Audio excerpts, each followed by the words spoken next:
Welcome to the Healthy Christian Leader. I'm Dwight Habermehl. Come join me in the living room for some honest conversations. I'll be talking to guests about their journey with Christ through the joys, the challenges, and the messiness of leadership. There's always something to learn from someone's story, so let's get started.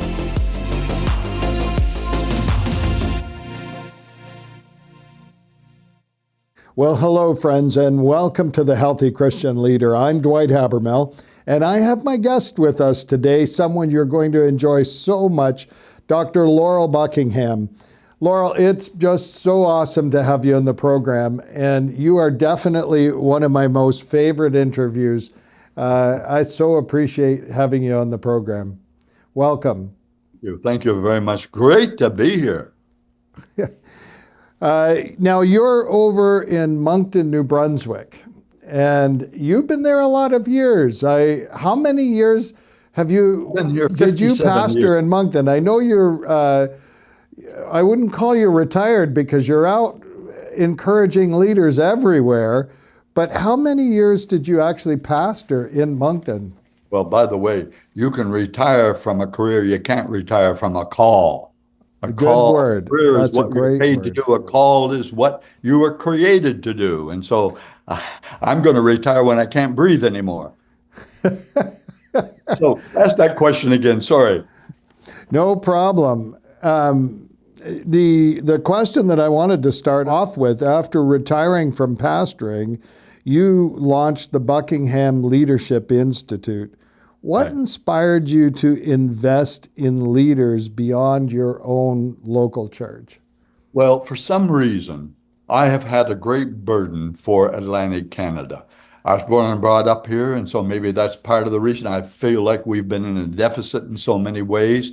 And even though I have preached conferences all over North America, really, I predominantly wanted to have a better investment, a more direct investment in the leaders in Atlantic Canada that really wanted to see things happen, but maybe weren't quite aware of what you need to be or what you need to do in order to see what needs to happen.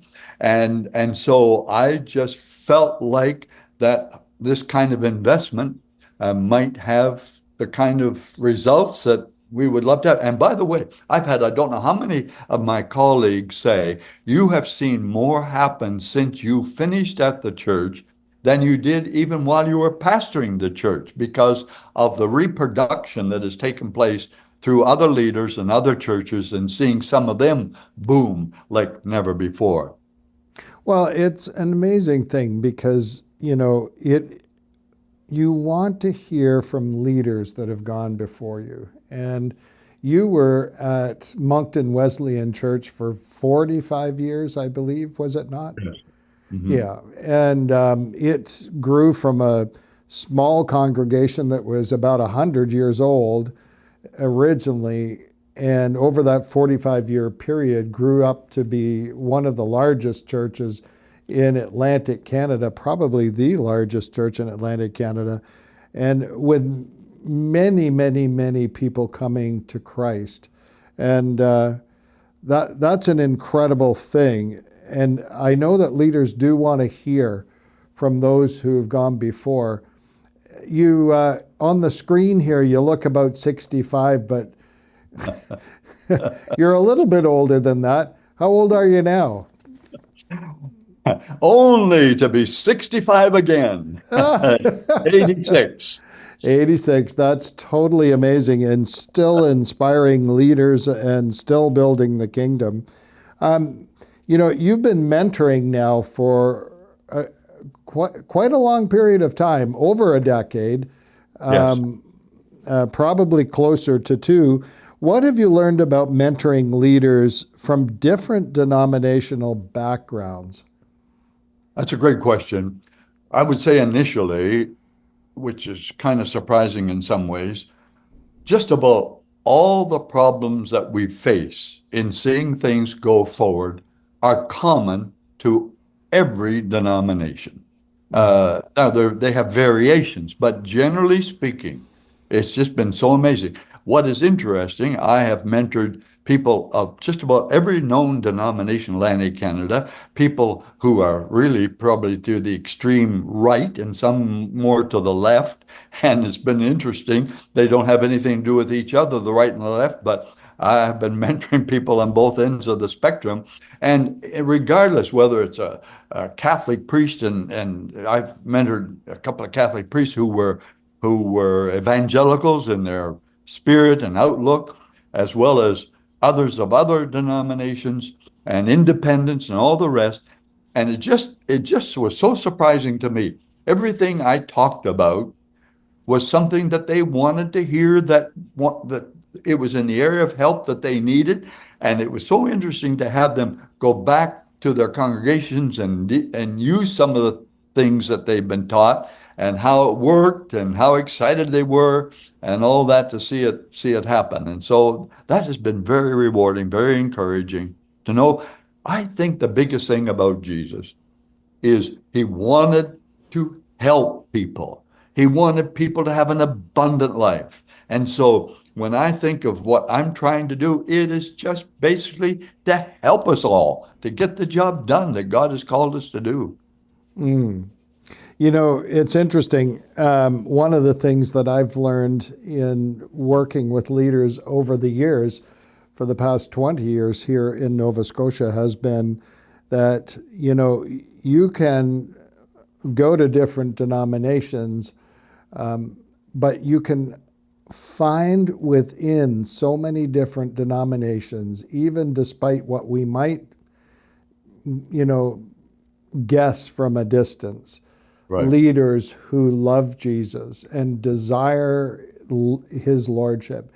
And when that's true, when you have leaders who love Jesus and desire his lordship, you know, you're friends in ministry and you're fighting on the same team and you are proclaiming the same message.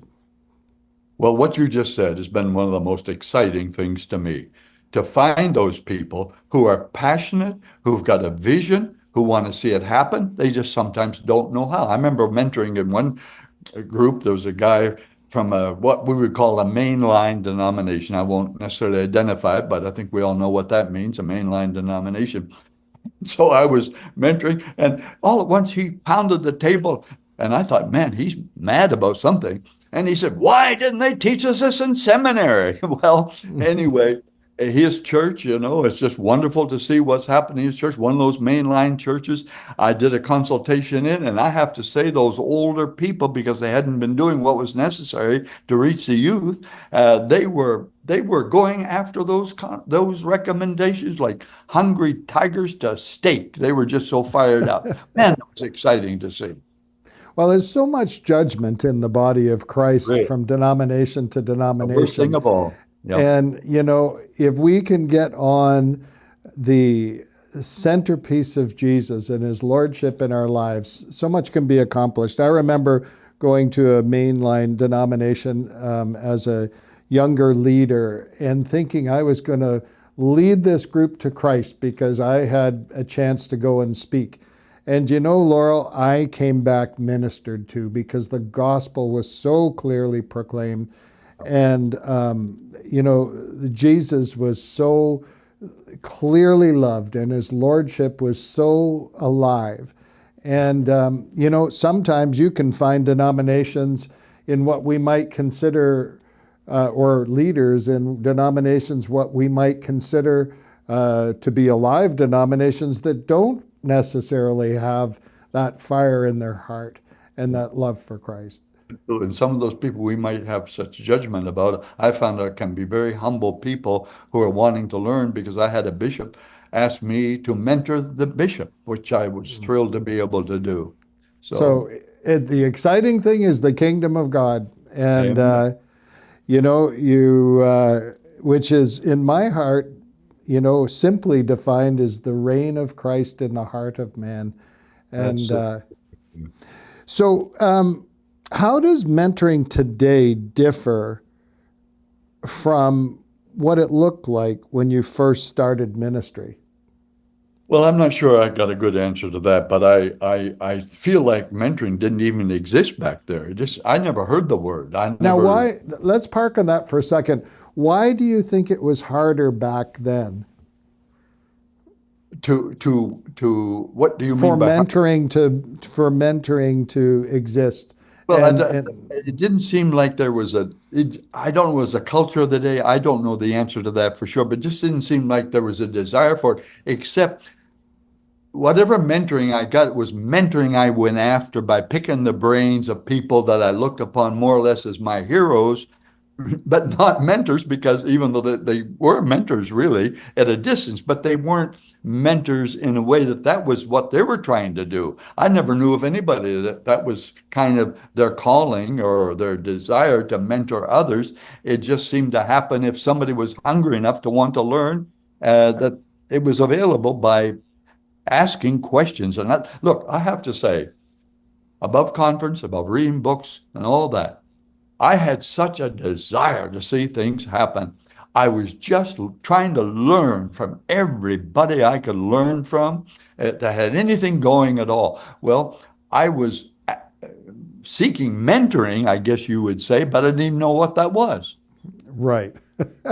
But you did, and it brought basically blessing into your life. It did. Incredible.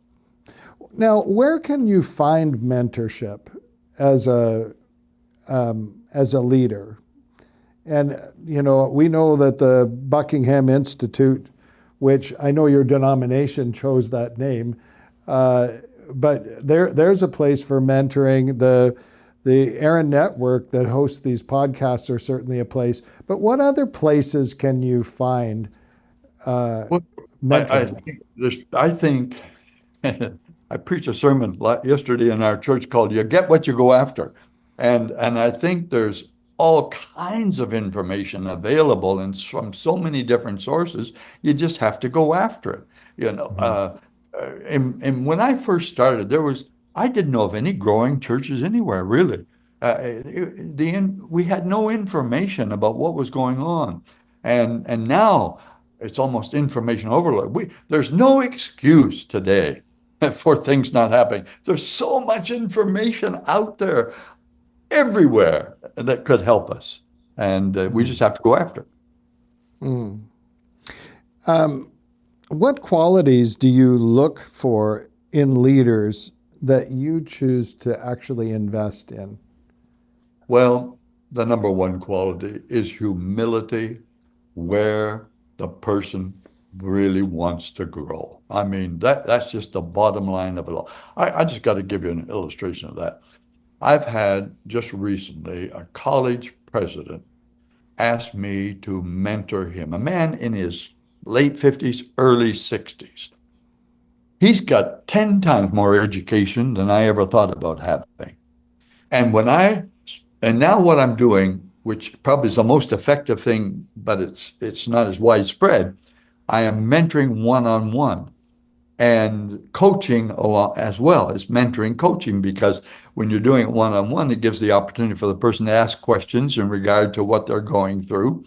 But here was what was interesting to me. This highly educated, extremely capable person, he's had success like you wouldn't believe, asking me to mentor him. I couldn't believe it. He should be mentoring me, you know? And while I am sharing my thoughts and ideas, I never had anybody take so many notes as he did. Now, that's a person that wants to really grow and learn.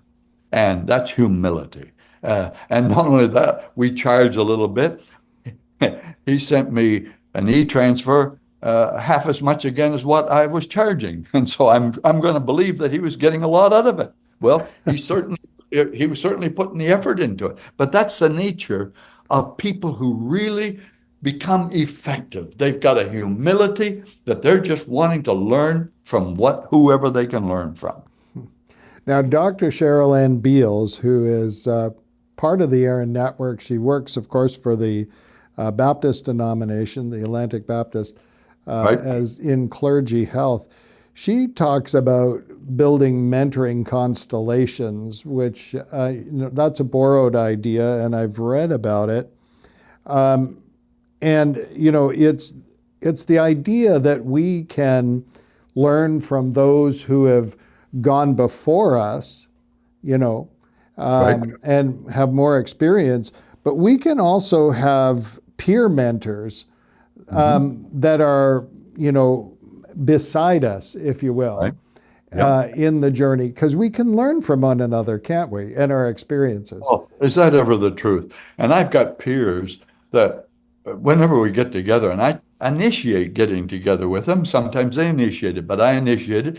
And we just talk about these things continually. And so it keeps it fresh, it keeps it alive. It just makes it exciting and enjoyable. Well, it's interesting. I have a friend of mine whose father came from Holland to Prince Edward Island many, many years ago. And he said to me, you know, I first of all said to him, how did your dad become such a successful farmer? Did he learn agriculture in Holland? And he said, no, he had never farmed a day in his life, never had any education. And I said, well, how did he learn? And he said, well, he said he came up to the fence and the farmer next door, they'd lean over the fence with one another and they'd have a conversation. And he said, you know, I had blight in my potatoes last year. What'd you do about the blight in your potatoes last year? Yeah. And, you know, they grew Yeah. Oh, through community. And, absolutely. and it's the same in pastoral ministry, isn't it? Absolutely. Yeah. Now, the only danger is pooling of ignorance, you know. Learning things from people that you think might be valuable that really is going to cause more problems than be of value. There is a need to have the discernment, and that's I don't know how you have that for sure, but to make sure it's practical and doable and workable and productive. 100%. And I think that's where the idea of the mentoring constellation comes in, where Yeah. you've got those who have gone ahead. Yeah. But there's a lot we can gain from friends in ministry, for sure. Can you share a story of a leader you've mentored who encouraged you by how they grew and their journey? Well, I probably got more encouragement from seeing others that we have mentored produce and go forward than they got it from me. But I do remember one church that had been bleeding for 25 years, according to the pastor. Now it was a slow decline, and they didn't have children, nobody, no kids in the preschool or the nursery and what have you. But this pastor was searching and seeking and humble. And he reached out to me, an entirely different denomination, a different culture, really, than what I was used to. And so he was in the mentoring. And then we worked with the church at his request. And they had me preach in that church.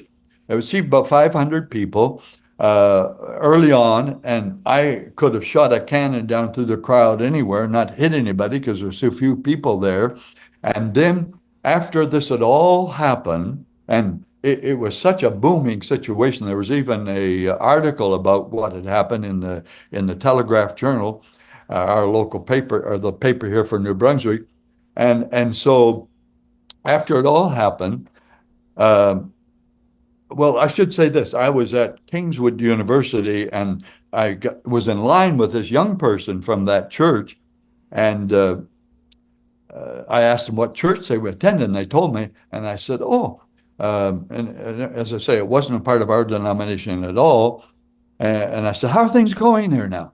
She said, "Oh, things are so great." And she talked about the children in the children's ministry and the babies in the nursery. And she was just all fired. She didn't know that I'd been there or had anything to do with the church and the mentoring and all that. Well, then they had me back after this had all happened because they done some things to the church, which we had recommended. And the place was packed full. There was an excitement in the air. And they baptized on how many people that day. And while I was preaching, this is nothing unusual I'm about to say, but it was unusual for them. He said, while I was preaching, the people clapped 3 times during my message. And he told me afterwards, he said, in the history of this church, nobody has ever clapped while a preacher was preaching. Well, there was such an excitement about what God was doing. And I don't take all the credit for that, but I do believe that we contributed to seeing things get turned around. And now that church is just growing like never before. Mm. Can younger leaders actually mentor older leaders, Dr. Buckingham, in I some hope so, because situations? I'm trying to learn from them all the time. I hope they're not misleading me. Why do you believe cross-denominational mentoring and collaboration is important for Oh the my. church? Look, when I first started, so much was lost as far as information because of the walls between denominations. And I have to tell you, I had to go outside our denomination and I had to go outside our area to learn from a church that was booming and growing. And that's how the in those days you had to take the initiative, to learn wherever you could learn by what was some great things that were really happening, and especially as it related to change lives and people coming to know Christ. And then I came back and put some of those things that I had learned into practice. And so if I hadn't gone over denominational lines, in my early days, here's the thing that is kind of interesting to me. And one of the great blessings of today is we used to put the worst construction possible on what the other person believed that was different from what we believed. And I never agreed with that. I thought that was a wrong thing to do. I believed in building bridges rather than building walls. And I determined I'm going to try to put the best construction on what somebody else believes of an evangelical denomination, different from what I believed. And boy, oh boy, today, so many of those walls have disappeared. And it's one of the most wonderful thing for me to observe that because it is just completely opposite to what it was when I first started. And so when those walls come down, we can just learn so much more from each other and get ideas that we would never have thought of that can help us to reach more people for Jesus. Mm. What kind of things have you learned from other denominations that are different than your own? Can you give us some Well, examples? yes, I can for sure. Um, it's just methodology, Mhm. of things that they have done and they've learned, that they've been creative about, have been able to find that works. When we were just doing church, same old thing, year in and year out, and those methods. There were methods, but not only methods, how the message was presented and the music and all kinds of different factors that, one of my great concerns, we have got to keep changing, not the message ever, but we've got to keep changing our methods in order to change with the culture that is continually changing. Mhm. And in my opinion, that can be done without compromising. And not to do so is a compromise. The people who won't compromise are the greatest compromisers in the world. They compromise the most important thing, which is to reach more people for Jesus. And sometimes we have to compromise some of the things that we were used to, the way we were used to doing things in order to connect. Let me put it this way. If I were to go to Germany and I'm going to try to see those Germans converted to Christ, but I get over there and I say, look, I'm English. I'm always going to be English. And so if you're going to get converted, you'll have to get converted in English. Well, I would get a long ways over there, wouldn't I? I mean, you would make no progress whatsoever. And so we have to change in order to connect without compromising the message, and that can be done. That's so good.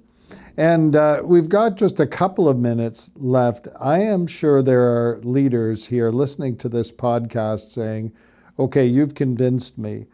Mentorship is really important. But where can I find that? And how do I discern what is right. And recognize that this podcast goes all over the place. So how can leaders find and discern the right kind of mentorship? Well, I think there are a wide variety of ways, and I probably won't think of all those ways. But let me just say one way is just listening, for example, to your podcast, because you have a variety of people with all kinds of insights and ideas that people, I don't know who all you have, but people who probably have been effective in their own place of responsibility. And there's so much can be learned from, just as one example, listening to podcasts and getting ideas. But some people, here's what my biggest concern is. There are people who do all that listening, but they don't do anything about it. You know, they're looking for the silver bullet so that they don't have to pay the price to do what they need to do in order to see the results that they need to see. And that's what I see as the biggest problem, is people who are not willing to do the hard thing, the difficult thing. And it's the difficult thing that brings the joy in the final analysis. But if we don't pay the price, we'll never get the joy. So leading requires difficult decisions and actions and choices. And sometimes we just have to put that in gear and get it done. And I look upon opposition as there's maybe an opportunity for learning. You know, the position I took and still take today is I'm going to look upon criticism and push back as a gift. I'm going to look upon it as I don't care what's destructive, constructive, or what it is, because there might be some truth in there that could help me in my journey. And I've often said, my success in ministry does not depend upon people's reaction to me as much as it depends upon my response to their reaction to me. If I can respond so good. to their opposition in a peaceful way and want to learn something from it, then we can move on. But if I react to their reaction, we're dead in the water. Yeah, that's so good. And I think that's so critical. Dr. Laurel Buckingham, folks. Laurel, it's been wonderful to have you on the program. I'm sorry that we've run out of time. I could be here for another 30 minutes. So could I. We will have you again in the future. And we'll see you next time on The Healthy Christian Leader. Well, thanks for joining this conversation. I trust that you were encouraged and challenged by the stories and experiences that were shared today. Would you join us next week? You can find new episodes weekly in video form on the Aaron Ministries YouTube page and in audio form wherever you get your podcasts. Aaron Ministries is an interdenominational network of friends in ministry with a mission to foster healthy Christian leadership. Check out our website, aaronministries.com, for more information and resources and on how you can donate to our ministry and potentially start a healthy Christian leader gathering in your area. Until we meet again, may you experience the Lord's blessing, grace, and peace. I'll see you next week.